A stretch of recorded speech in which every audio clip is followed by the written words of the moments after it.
Պարոն Ասատրյան, ձեզ համար ընդունել է, որ Ադրբեջանից վառելիք են բերում Հայաստան, ինչպես եք ընդունում դուք այս։ Միանշանակ դրական, հա, այդ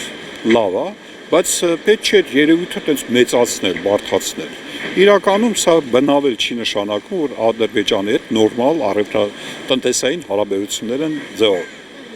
Բնավ չի նշանակում, ավելին կարող եմ ասել, մի քիչ բան էլի հեգնանք է սա։ Բանը արիվը թոզ է փչում միջազգային հանրության աչքերին, ցույց է տալի ինքը ինչքան բան է, ինչքան խաղաղասեր է, ինչ քայլեր անում։ Այն պարագայում, որ Հայաստանի դեռ տարածքների որոշ մասը իրենց զորքերը կաղնած են, այն պայմաններում, որ մեր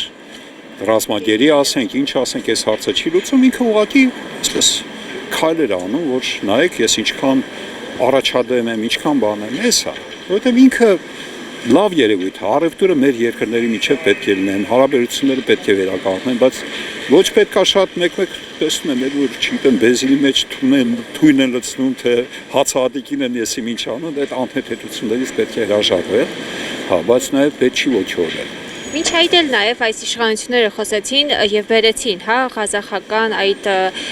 ցորենը Ադրբեջանի միջով, բայց անորակ դուրս եկավ, 4-րդ կարգի դուրս եկավ։ Ադրբեջանի մեղքը այդտեղ զրոյական է, այդտեղ մեր իշխանությունների մեղքը, ինչ եք անորակ բան առնում, էլ եկեք մի հատ բան լրջանակ էլ այդպես չի։ Այս տարածաշրջանում խաղաղություն պետք է լինի։ Ես ուզում եմ հիշեցնել, որ ես իմ ամբողջ կենսագրությամբ այդ հիշում եք, հա, մենք գնում էինք, ուզում էինք այս խաղաղությունը, ուղղակի ուժներս չպատեց։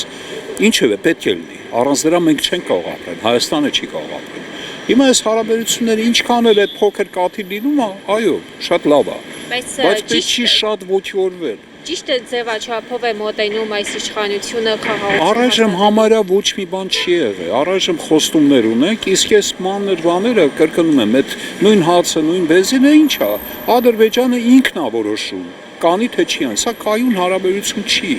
Հա։ Լավ կլինի, որ կայունանա, էս լինի, լավ կլինի, որ հայկական ապրանք գնա Ադրբեջանով, գնա մտնի Ռուսաստան, մենք այդ խնդիրը ունենք եւ այլ։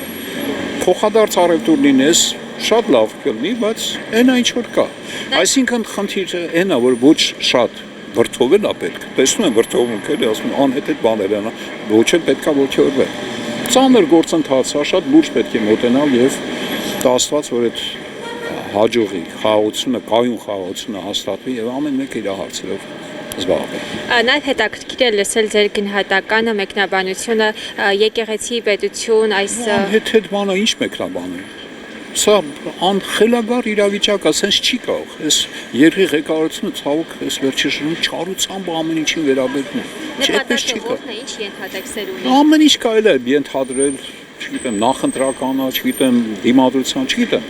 Բայց որ անհեթեթ է, որ այսպես չի կարող լինել եւ չպետք է լինի, հա, չպետք է Հայաստանում sense բան լինի, դա միանշանակ է, չեմ են մեկնաբանել, որովհետեւ չի հասնում։ Զավեշտալի անհեթեթ բան է։ Խելքները գլուխները հավաքեն sense բան չանեն։ Նոր տարվան Հայաստանի քաղաքացիները սպասեն վեհապարի ուղերձին, թե փոփոխություն է լինելու։ Ես կարծում եմ քաղաքացիները սպասելու են եւ ուղերձը լինելու է։ Հիմա թե բանը հերոստա ալիքներից որն է տալու էական չի։ Եկեղեցին իր կյանքով ապրում է, այնտեղ իհարկե խնդիրներ կան, բայց այսօր այն օրը չի, որ այդ խնդիրների մասին խոսենք։ Վերեք ասենք կառավարման համակարգում խնդիրների մասին խոսենք, այս վիճակի մասին խոսենք եւ այլ։ Հայաստանի վիճակի մասին խոսենք։ Իդեպ վարչապետի անելիքները կառավարության գրված է սահմանադրության մեջ եւ այնտեղ գրված չի, որ որևէ հասարակական կազմակերպության նկատմամբ ինչ որ NLS ձևերով հուսանք, որ մյուս տարին սենց կպայծառանան բոլորը, այս զավեշտարի բաներ չեն անի։ Պատասխանատու տարի է նաև։ Հա, առավել եւս որ պատասխանատու է ցավոք, վար։ Եվ մեր քաղաքացիները մի քիչ ավելի երջանիկ կլինեն, մի քիչ ներպետին ժպիտ լինի եւ ավելի կայուն լինենք, խաղաղ լինենք։